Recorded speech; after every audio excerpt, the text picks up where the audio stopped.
এবং সাধারণ মানুষের যে ঢল এই সমাজস্থলে এতে করে কি বার্তা দিচ্ছে একটু বলবেন।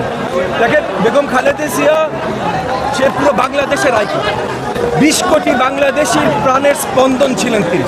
ওনাকে হারিয়ে পুরা দেশ, মানে ওনার জানাজার সময় আপনারা দেখেছেন যে বাংলাদেশের ইতিহাসে, আমি তো বলবো বিশ্বের ইতিহাস, এই ধরনের শোকের সমাগম আর কখনো হয়েছে বলে আমি জানি না।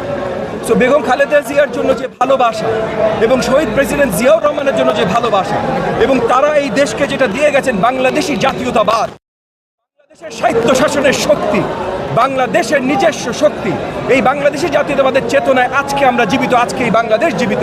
এবং এই বাংলাদেশি জাতীয়তাবাদের বিরুদ্ধে যেই যখন দাঁড়িয়েছে আমরা দেখেছি তারা দেশের বিরুদ্ধে ষড়যন্ত্র করেই দাঁড়িয়েছে। তো সকল ষড়যন্ত্রের হাত চুরমার করে ভেঙে দেবার জন্য আমরা এখন একত্রিত, জনগণ আমাদের সাথে একত্রিত বলে আজকে 6ষ্ঠ দিনেও দেখেন ভিড়ের সমাগম। আমরা আগামী নির্বাচনে এই সমাগম মাধ্যমেই সবাইকে দেখাতে চাচ্ছি এবং আগামীতে সবাই জানবে, সবাই দেখবে যে বাংলাদেশের জাতীয়তাবাদ ধানের শীষের জন্য জনগণের কতখানি ভালোবাসা।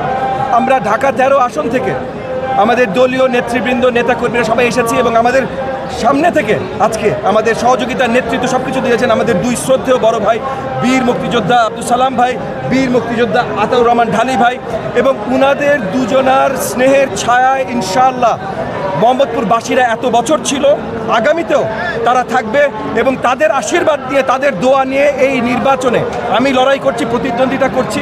ওনারা আমার সাথে আছেন, ওনারাই আমার শক্তি। সালাম ভাই, ঢালি ভাই, ওনারাই আমার শক্তি। ওনাদেরকে নিয়ে ঢাকা 13 আসন যেমন ইনশাআল্লাহ জনগণের জন্য আমরা জয়যুক্ত করব, একইভাবে সালাম ভাই যেটা বললেন যে পুরো বাংলাদেশ জনাব তারেক রহমানের, মানে বেগম খালেদা জিয়া এবং শহীদ প্রেসিডেন্ট জিয়াউর রহমানের সুযোগ্য সন্তান জনাব তারেক রহমানের নেতৃত্বে পুরো বাংলাদেশকে আমরা বাংলাদেশি জাতীয়তাবাদের আলোকে গুছাবো। ইনশাআল্লাহ আসন্ন ত্রয়োদশ জাতীয় সংসদ নির্বাচন